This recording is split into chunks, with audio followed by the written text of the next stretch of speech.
بسم اللہ الرحمن الرحیم۔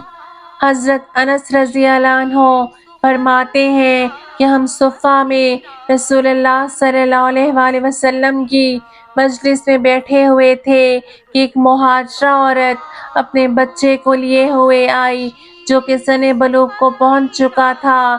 آپ صلی اللہ علیہ وآلہ وسلم نے عورت کو تو مہمان بنا کر عورتوں کی طرف بھیج دیا اور اس کے بچے کو ہمارے ساتھ رکھا۔ کچھ ہی دن گزرے تھے کہ وہ بچہ مدینہ میں وبا کی زد میں آ گیا۔ وہ کچھ دن بیمار رہ کر انتقال کر گیا۔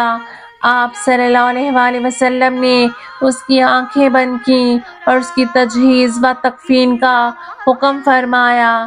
جب ہم نے اس کو غسل دینا چاہا تو آپ صلی اللہ علیہ وآلہ وسلم نے فرمایا، انس اس کی ماں کو جا کر خبر کر دو، تو میں نے اس کو خبر کر دی۔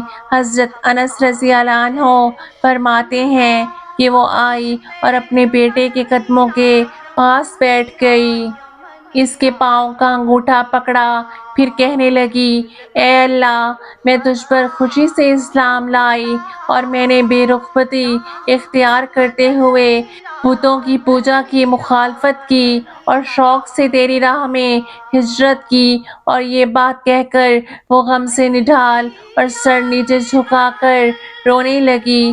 حضرت انس رضی اللہ عنہ فرماتے ہیں، اللہ کی قسم، ابھی اس کی بات پوری بھی نہ ہوئی تھی کہ اللہ کی رحمت جوش میں آئی اور ہم نے اس مردہ لڑکے کو زندہ ہوتے دیکھا۔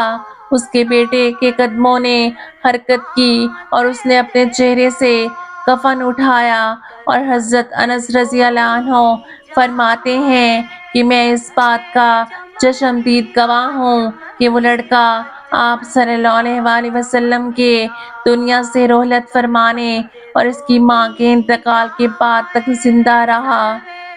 سبحان اللہ!